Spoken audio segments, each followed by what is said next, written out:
여러분 방금 읽으신 누가복음 15장 말씀은 돌아온 탕자의 이야기입니다. 이 탕자의 이야기를 수많은 화가들이 이 말씀을 그림으로 그렸습니다.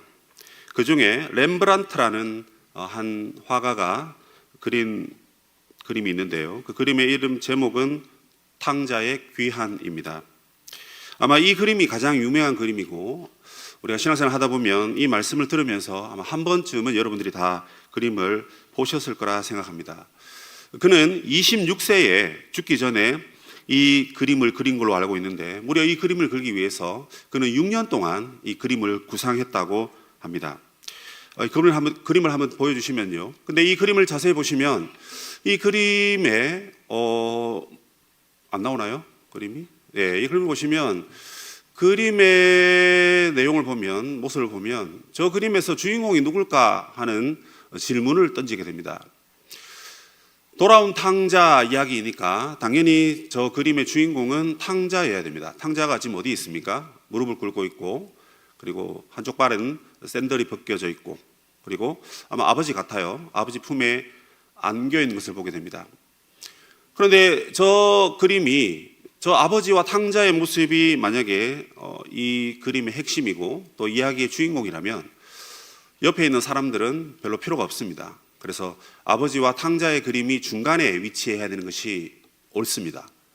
그런데 이상하게도 오른쪽에 보시면 한 사람이 아버지와 같은 이 망토 같은 것을 걸치고 있고 아버지와 얼굴도 비슷하게 생긴 거 보니까 가족인 것 같습니다. 근데 저 사람은 누구이며 왜 저렇게 서 있는지, 그리고 그가 저 광경을 바라보고 있는 눈빛은 그리 달가워하지는 않는 눈빛입니다. 저 사람이 누구이고 왜 저런 표정을 짓고 있을까요?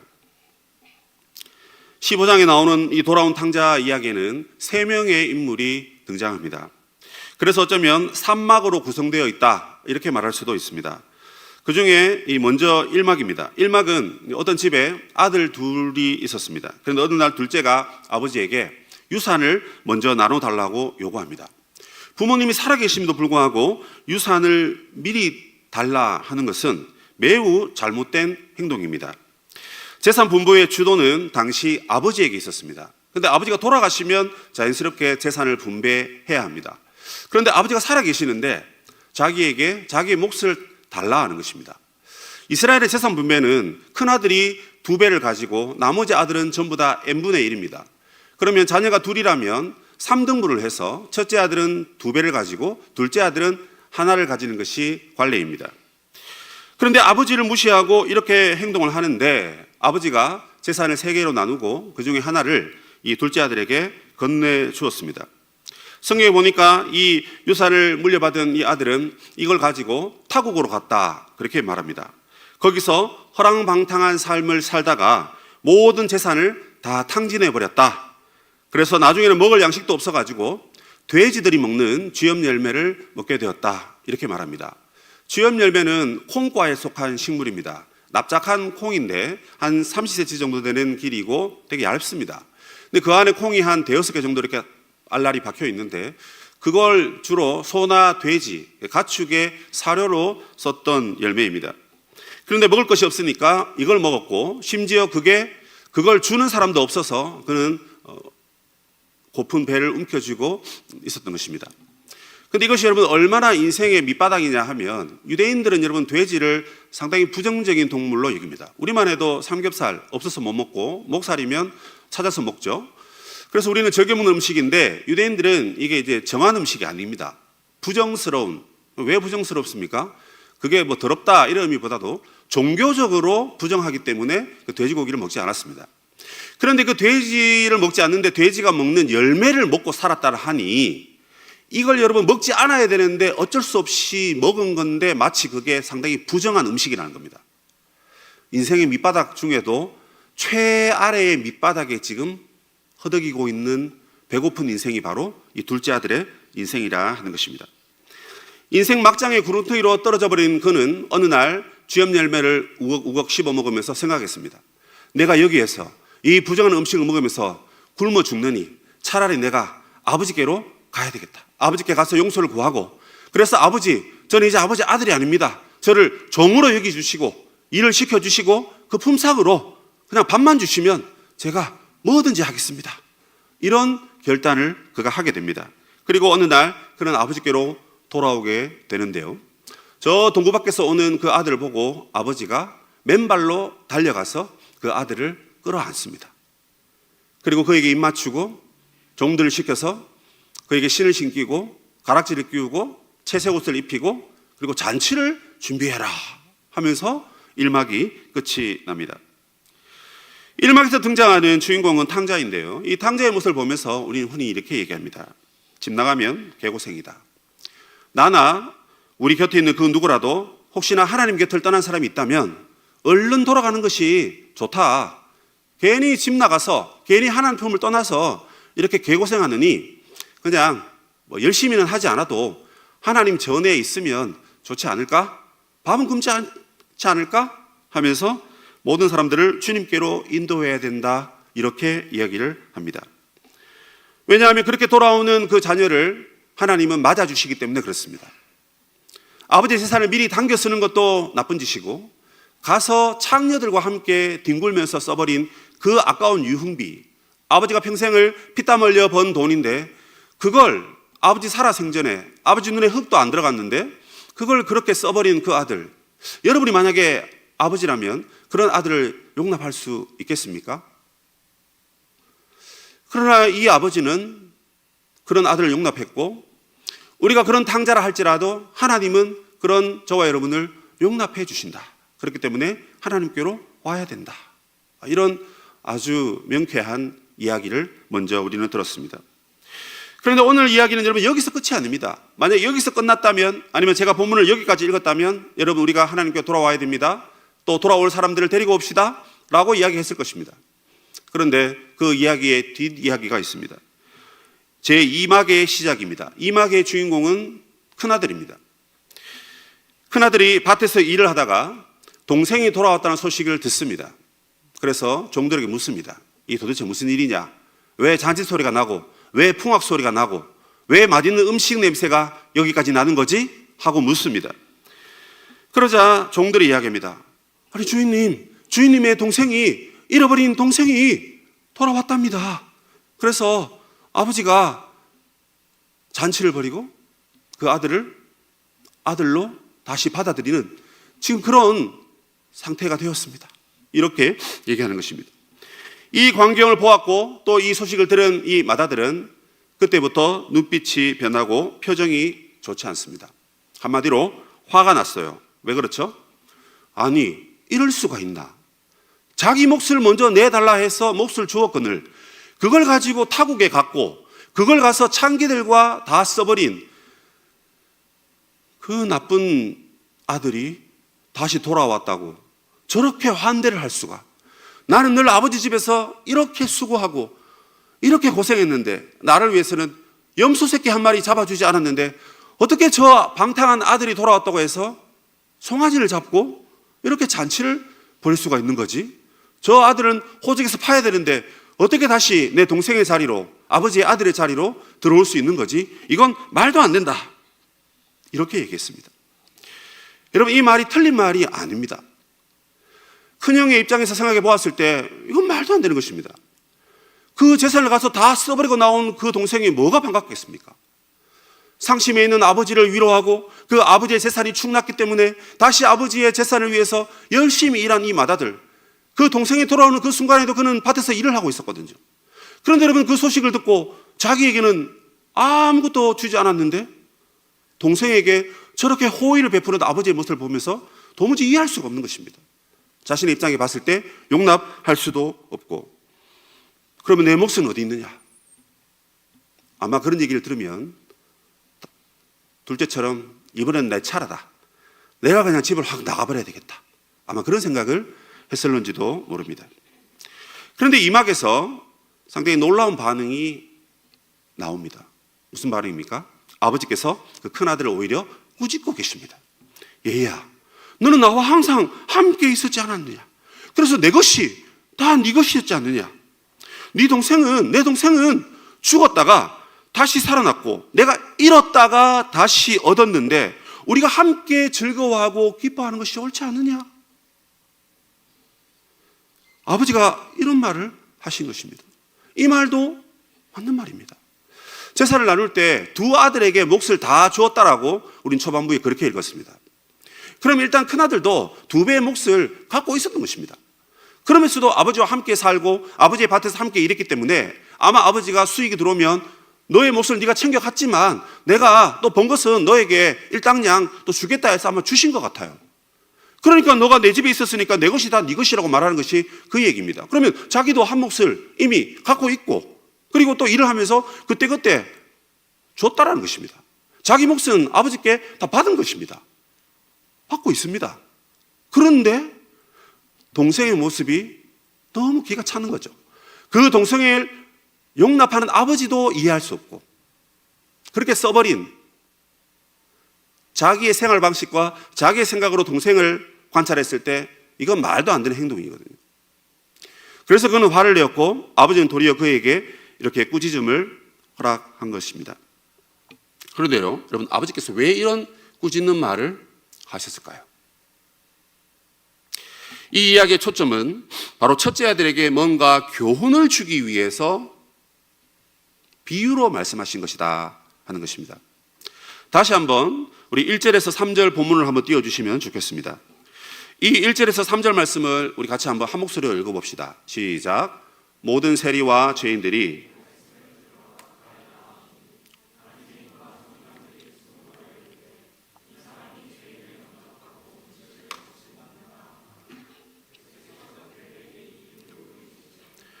자, 예수님 곁에는 항상 죄인들이 있었습니다. 고아와 과부나 사회적 약자, 소외된 자, 그런 자들이 예수님께로 왔습니다. 왜냐하면 예수님이 그런 사람들을 용납하셨기 때문에 그들이 예수님께로 온 겁니다. 그래서 그들이 예수님의 말씀을 들으러 왔는데 그 뒤에 있는 종교인들이, 바리새인과 서기관들이 하면서 손가락질을 했습니다. 왜요? 아니, 우리 유대인이 거룩한 백성들인데 어떻게 그 세리와 창기와 고아와 과부 저런 사람들을 챙기고 저들에게 선을 베푸는 것이 이게 옳은 것인가 하면서 저러면 안 돼, 저러면 안 돼 하고 감히 예수님이 하시는 그 일을 뒤에서 훈수를 두고 있었던 것입니다. 그러자 예수님께서 비유를 드시면서 너희들의 행동이 옳지 않다 이 얘기를 하시는 것입니다. 이 비유에서 여러분, 그러면 둘째 아들은 누굽니까? 세리와 죄인들인 것입니다. 이 둘째 아들이 예수님께 나와 말씀을 듣는데 밭에서 일하고 있는 첫째 아들이 그걸 보고 싫어가지고 이런 말 저런 말 하는 것이죠. 죄인들이 예수님께 와서 지금 말씀을 듣고 구원을 받고 있는데 그 죄인들을 용납하는 행동이 옳은 것이냐, 그 태도를 비난하면서 오히려 그들은 예수님을 비꼰 것입니다. 그래서 주님은 탕자들이 하나님께로, 주님께로 돌아와야 된다라는 그 이야기를 통해서 사실은 죄인들을 향하여 손가락질하고 있는 교회 안에 있는 종교인들을, 또는 예수 믿는다고 하는 종교인들을, 또는 하나님을 아버지라 고백하는 그들을 향하여 오히려 교훈을 허락하고 있는 것입니다. 그래서 주님의 가르침의 대상은 둘째 아들이 아닙니다. 집 나간 아들이 돌아와야 된다, 잘 돌아왔다, 그래서 복 받아라, 이게 핵심이 아니라는 거죠. 그 집 나간 아들이 예수님께로 다시 돌아왔는데 그걸 보고 이런저런 볼멘소리로 아버지의 행동에 비난을 가하는 그 첫째 아들을 향하여 교훈을 주고 있는 것이 오늘 이야기의 핵심인 것입니다. 그래서 13장에는 여러분 세 가지 비유가 등장합니다. 첫 번째는 잃은 양 비유죠. 양 100마리가 있는데 한 마리 잃었습니다. 그런데 목자가 한 마리를 찾아갑니다. 근데 경제 논리로 생각해 보면 한 마리 잃었잖아요. 그럼 한 마리 찾아가다가 여러분 9마리 중에 또 두세 마리가 도망가면 그거 어떻게 할 겁니까? 이런 논리로 우리가 봅니다. 그죠? 그런 식으로 성경을 우리가 볼 수도 있는데 그렇게 보면 되지 않습니다. 왜냐하면 성경이 그런 얘기를 하고 있지 않습니다. 한 마리를 잃었는데 그 한 마리를 찾기 위해서 목자가 죽을 고생을 하면서 그 한 마리를 찾아갔는데 찾아서 기쁘다 그 얘기입니다. 찾아서 기쁘다 그 얘기지 한 마리 찾으려고 두세 마리 잃어버릴 건데 이 짓을 왜 해? 이런 우리 얄팍한 생각으로 성경을 그렇게 보면 안 된다는 것입니다. 두 번째는 드라크마 비유입니다. 드라크마는 당시에 여인들이 결혼할 때 가지고 가는 결혼 지참금입니다. 근데 그 드라크마는 항상 10개여야 합니다. 이게 이제 10개여야만 그게 가치가 있는 것입니다. 그런데 여러분 뭐 이렇게 하다 보니까 하나가 그 동전이거든요. 동전이 이렇게 떼굴떼굴 굴러가지고 사라져버린 거예요. 9개밖에 없는 겁니다. 하나가 없으니까 이게 가치가 없어져 버린 것입니다. 내가 결혼했을 때 갖고 왔다라는 그 가치 말입니다. 많은 다이아 반지가 있고 많은 금 반지가 있지만 결혼할 때 했던 반지, 결혼할 때 했던 다이아, 그게 여러분 영원한 사랑을 상징하는 거잖아요. 근데 그게 여러분 없는 것입니다. 사라져버린 것입니다. 그래서 온 집을 다 뒤졌습니다. 생전 여러분 청소 잘 안 하던 이 아줌마가 이거 찾으려고 온 집을 여러분 다 뒤졌다 생각해 보십시오. 왜요? 그만큼 중요한 거니까. 그만큼 가치 있는 거니까 그런 겁니다. 그런데 여러분 찾았는데 어떻게 됐습니까? 찾았습니다. 그래서 그의 결혼 생활이 더 빛나게 되고 행복하게 되고 그런 겁니다. 이런 거를 찾은 그 기쁨이 이루 말할 수 없다, 그 얘기입니다. 이런 관점에서 잃어버린 아들을 찾은 것이 얼마나 여러분 감사하고 값지고 아름다운 것인가, 이걸 얘기해야 되는데, 이 세 번째 비유에서 그럼 여러분 질문하겠습니다. 누가 과연 잃어버린 아들입니까? 첫째입니까? 둘째입니까? 셋째는 없고 누가 과연 잃어버린 아들이죠? 아버지가 보기에 누가 과연 잃어버린 아들입니까? 첫째입니까? 둘째입니까? 첫째도 잃어버린 아들이고 둘째도 잃어버린 아들입니다. 다시 말씀드립니다. 첫째도 잃어버렸고 둘째도 잃어버렸습니다. 우리가 주일학교부터 하나님 말씀을 많이 알고 들어왔고 또 좀 안다라고 자부하는 분들이 계실 겁니다. 그럼 이 이야기를 무조건 둘째에 초점을 맞췄습니다. 둘째가 돌아왔는데, 그렇지, 둘째가 돌아와야지. 오늘 이런 양 찾기 전도 축제인데 내가 비록 내가 한 양을 끌고 오지는 못했더라도 어쨌든 그 양을 데리고 오기 위해서 내가 기도했고 노력했고 또 오늘만 날이 아니라 또 내일도 할 거고 또 다음도 할 거고 하니까 어쨌든 데려와야 돼 이러고 있는데, 정작 여러분 이 이야기의 포인트는 첫째 아들이 진정한 잃어버린 양이라는 것입니다. 첫째 아들은 어떤 사람입니까? 매우 종교적인 사람입니다. 성경을 매우 잘 알고 있습니다. 기도요, 누구보다 기도 좀 못한다 하면 그게 서러워가지고 기도를 연구하고 달달달 외우고, 그래서 가장 오래 기도하고 가장 많이 기도하고 우리 교회에서 나보다 더 기도 열심히 하는 사람이 있으면 아마 없을 거야 라고 할 정도로 그는 자기의 기도 생활에 자부심을 갖고 있는 사람입니다. 어디 기도만 했겠습니까? 교회에서 섬기는 자리는 모조리 자기가 섬겨왔던 사람입니다. 회장을 한 적도 있고 또 리더를 한 적도 있고 교회 학교에서도 섬겼던 자입니다. 금요기도에 안 빠집니다. 수요예배도요 안 빠집니다. 시간이 너무 바빠 힘든데 기도 안 하면 안 되니까 새벽 기도도 일주일에 한두 번 나옵니다. 여러분, 이런 부류의 사람이 첫째 아들입니다. 그런데 문제는 뭐죠? 하나님 아버지가 행하시는 그 일에 대해서 감히 자기가 하나님을 비판하고 난도질하고 있습니다. 아니 하나님, 저는 이렇게 교회를 위해서 하루 종일 교회만 생각하고 하루 종일 교회를 위해서 애쓰는데 이런 저에게는 기도 응답은커녕 어떤 좋은 것 하나도 내려주시지 않으시면서 저렇게 1월 첫째 주에 나왔다가 1년 내내 방황하다가 성탄절에 딱 나오는, 그것도 성탄절에 형제 자매들 서로 선물 주고받고 교제한다 하니까 그저 예쁜 자매 한번 찾아보려고, 그저 잘생긴 형제 어디 없나 싶어서 한번 보려고 나오는 저 둘째 아들을 주님이 용납하시고 주님이 사랑하시고 심지어 복도 주시고 심지어 은혜도 주시고 심지어 아무 일 없었다라고 용납해 주시는데 하나님, 이게 정상입니까? 이러고 있는 것입니다. 여러분, 우리는 이런 장을 찾기 위해서 그래도 지난 몇 달 동안 같이 기도하고 이름도 써내고 부끄러워서 이름을 못 써냈지만 어쨌든 마음적으로 생각은 해 오셨을 것입니다. 그러면서 우리는 이렇게 생각합니다. 나는 이런 양이 아니고 나는 이미 찾은 양이고 나는 교회 안에 있는 튼튼한 양, 건강한 양, 싱싱한 양이었기 때문에 누가 이런 양이지 하면서 열심히 찾은 겁니다. 그런데 정작 알고 보니까 누가 이런 양이라고요? 내가 이런 양입니다. 내가 이 자리에 앉아있지만 내 마음은 딴 데가 있습니다. 내가 하나님께 예배하지만 열렬히 열심을 다해 온 열정을 다해 온 힘을 다해 하나님을 경배하지 않습니다. 앉아있으면 됐지 뭘 그렇게 나에게 더 많은 열정을 요구하신대? 하나님, 제가 앉아있잖아요. 듣고 있잖아요.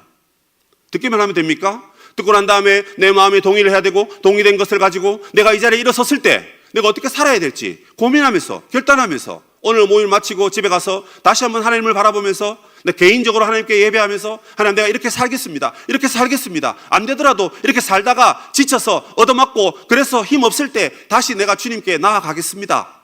그런 마음으로 온 힘을 다해서 하나님을 예배해야 하지 않겠습니까?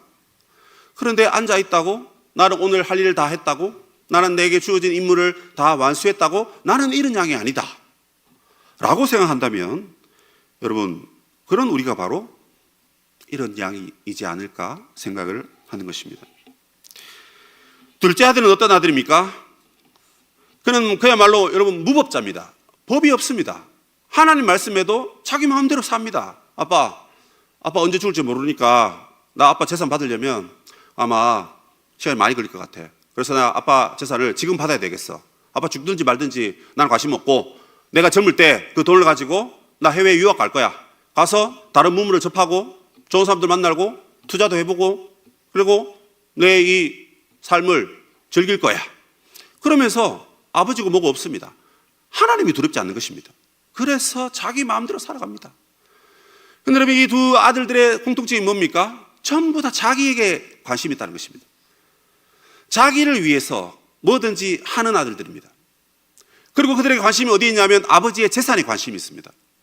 첫째 아들도 아버지의 재산에 관심이 있는 거죠. 동생이 돌아온 것 그것은 중요하지 않습니다. 아니 동생이 돌아왔으면 아빠 동생이 그거 줬다면 나에게도 그만큼 줘야지 이러고 있는 겁니다. 그래서 그의 관심은 잃어버린 영혼을 찾은 그 기쁨에 있지 않고 나에게도 똑같은 몫을 또 달라라는 식으로 그렇게 행동하고 있고 그런 아버지의 사랑과 자비의 행동을 여러분 비판하고 있는 것입니다. 그렇다면 이 두 아들 중에 그 누구도 아버지를 지금 사랑하고 있지 않는 것입니다.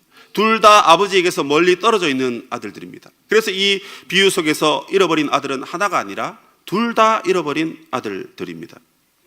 오늘 잃어버린 영혼은 어쩌면 교회 밖에 있는 우리의 친구들이 아닌 것입니다. 지금 이 자리에 있지만 주님께 마음을 열어 전심으로 나아가지 못하는 그런 우리들이야말로 잃어버린 영혼이 아닐까. 그래서 밖에 있는 이런 영혼을 위해서 찾으려고 애쓰지 말고 먼저 내가 잃어버린 영혼이 아닌지 나의 영혼을 점검하고 나의 심령을 하나님께 온전히 드리고 있는지 여러분 그것을 돌아보는 것이 우리가 먼저 해야 할 일입니다. 자, 그러면 둘 다 잃어버렸는데 이 잃어버린 이 아들들을 여러분 누가 찾아야 됩니까? 앞서 있었던 여러분 이런 양은 여러분 목자가 찾았습니다. 이런 드라크마는 드라크마의 주인인 그 여인이 찾아야 됩니다. 그런데 여러분 두 아들을 둘 다 잃어버렸는데 이 둘 다 잃어버린 이 아들을 여러분 누가 찾습니까? 아니 둘째를 잃어버렸는데 그럼 둘째를 찾기 위해서 첫째가 여러분 가야 되는 거죠. 첫째가 가야죠. 형이 가야죠. 그런데 여러분 이 형마저 잃어버린 영혼이라니까 그럼 과연 누가 둘째를 찾습니까? 형도 잃어버린 영혼인데 오늘 본문에서 그것은 아버지께서 바로 이 두 아들을 찾아 가셨다라는 것입니다. 이것이 오늘 우리에게 말하는 복음입니다. 두 아들의 모습은 다시 말씀드리지만 겉으로는 아버지를 사랑하는 것 같았던 첫째 아들, 그러나 속으로는 첫째 아들도 아버지를 사랑한 것이 아니고 아버지의 물질을 사랑했습니다. 둘째는 오로지 자기밖에 몰랐고요. 그런데 인생을 여러분 밑바닥을 치니까 형을 생각하고자 하니 다시 집에 들어가는 것이 너무 눈치 보이고 몇 번 고민했겠죠. 너무 힘드니까 아버지로 가면 아버지는 맞아주시겠지. 그리고 뭐 원래 자리로 나를 회복시켜 달라는 것도 아니잖아. 내가 아버지 집에 가서 종살이 하겠다잖아. 그러면 밥은 줄 테니까 아들이 아니라 종의 자리로 내가 들어가려고 하니까 아버지도 아마 받아주실 거야. 그런 얄팍한 자기 생각으로 아버지께로 간 것입니다. 각자의 생각을 갖고 있는 이 아들들, 그런데 그럼에도 불구하고 아버지는 그들을 둘 다 맞아주십니다. 둘 다 초청해 주셨습니다. 여러분 여기에 바로 희망의 메시지가 있는 것입니다.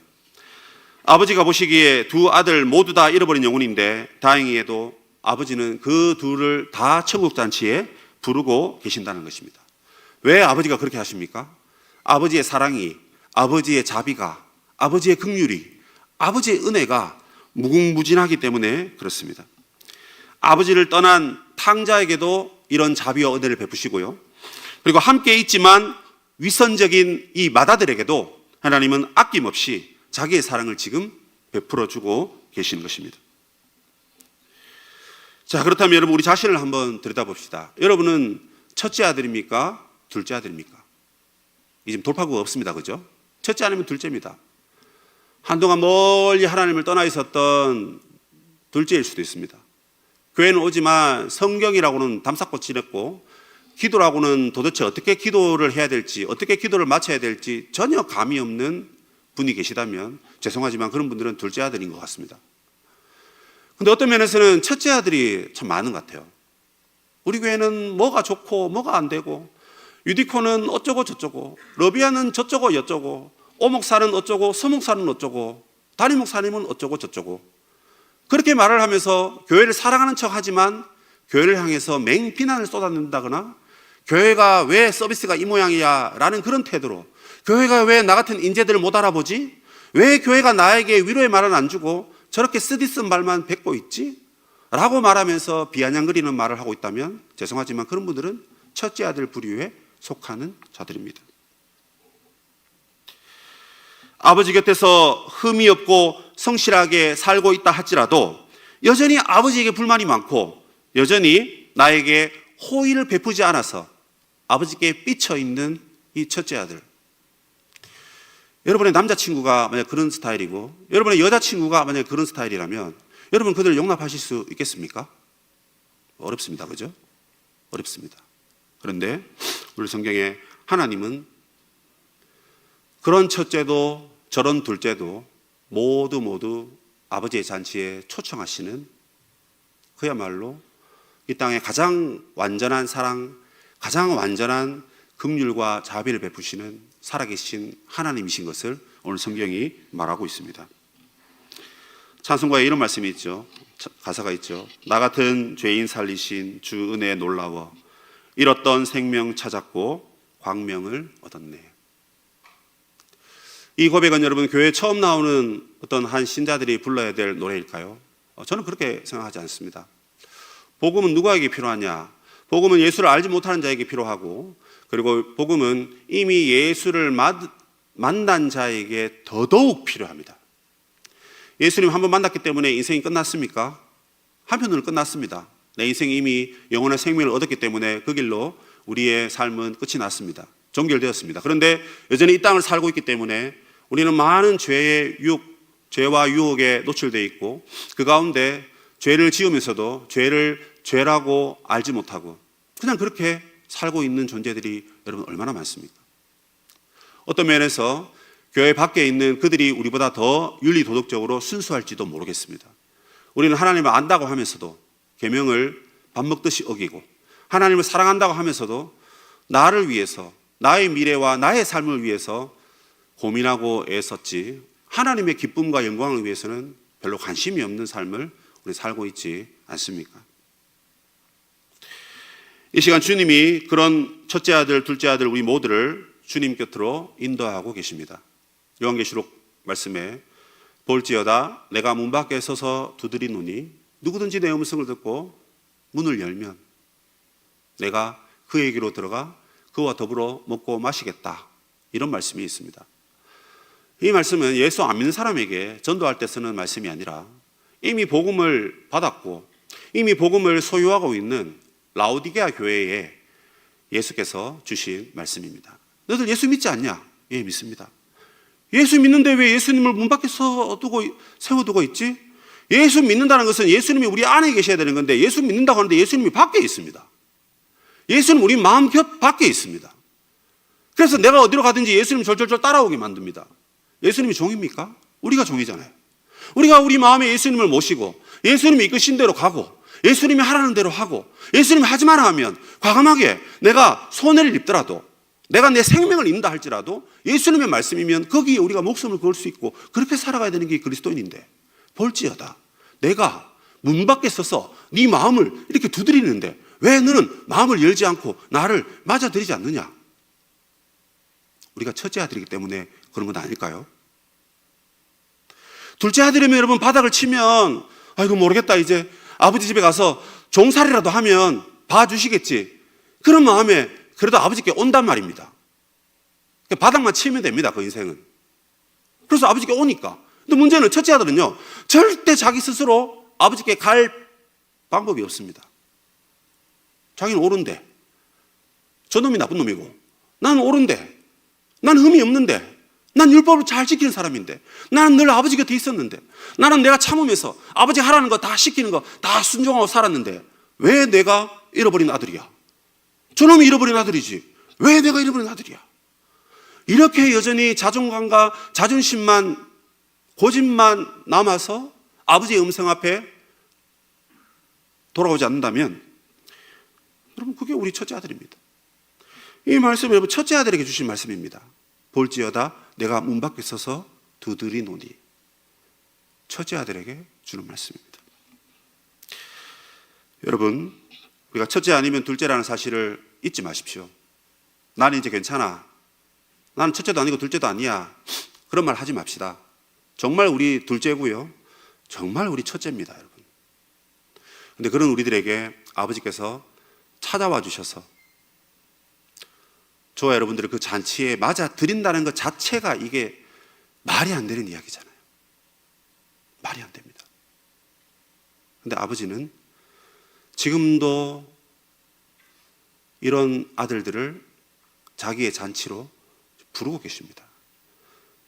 여러분, 아버지께 초청하시는데, 하나님, 전 아직 때가 안 됐어요. 하나님, 전 아직 이 문제를 해결하지 못했어요. 하나님, 저는 이래서 안 돼요. 여러분, 그러지 않아야 됩니다.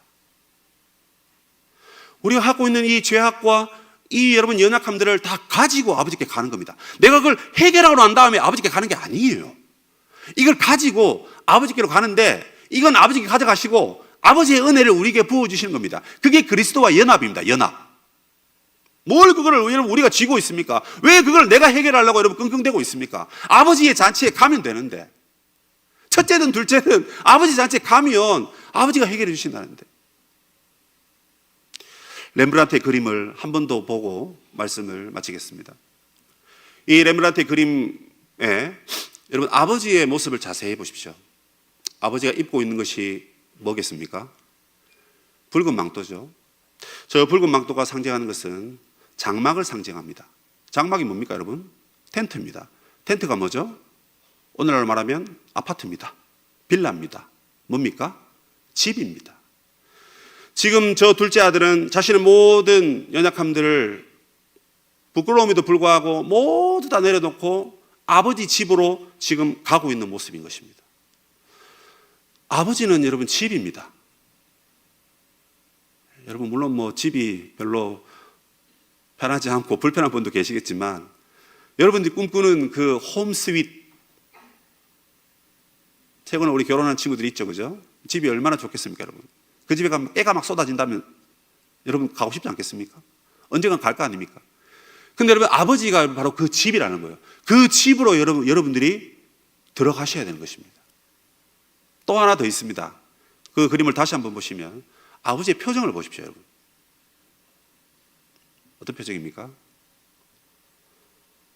앞이 잘 보이지 않는 아버지인 것 같습니다. 저 머리 빠지고 옷이 다 찢어지고 발에 때가 깨재재하게 묻어있는 저 거지 같은 저 아들의 모습을 아버지는 눈여겨보지 않습니다.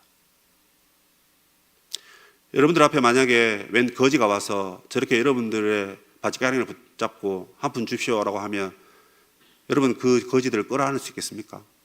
만약에 눈이 보이지 않는다면, 안 보이니까 끌어안을 수 있겠죠. 저건 지금 그걸 상징하는 것입니다. 여러분이 어떤 죄를 갖고 있든지, 어떤 우리의 연약함이 있든지 간에 하나님은 그걸 그렇게 중요하게 지적하는 눈빛으로 보지 않는다는 뜻입니다. 그냥 내 아들이니까 어딜 갔다 왔든지 돈을 어떻게 쓰고 왔든지 전혀 묻지도 않고 따지지도 않고 그냥 아버지 품으로 오니까 아버지는 아들이니까 집에 잘 왔다 하면서 자식에게 송아지를 잡아주고, 자식이 원래 끼고 있었던 가락지를 끼우고 원래 입었던 옷을 입히는 거지 않습니까? 물론 그 외에도 더 좋은 것들 다 주시지만 아버지는 자기의 눈으로 우리를 지켜보면서 째려보면서 따지면서 벌 주시면서 그렇게 하지 않는다는 것입니다. 다 아시지만, 다 아시지만 마치 나는 모른다 하시면서 우리의 죄를 다 눈감아 주시고 자신의 사랑의 품으로 집으로 인도하시는 것입니다. 여러분, 오늘 우리가 전도축제 이제 마지막을 보내면서 아마 한 영혼을 주께로 인도하는 분들은 참 수고하셨고 너무너무 잘 하셨습니다. 그리고 우리가 비록 그렇게 숫자적으로 또 등록을 하거나 그렇게 하지 못할지라도 우리는 그 영혼들을 계속 아버지 품으로 인도하는 일을 해야 합니다.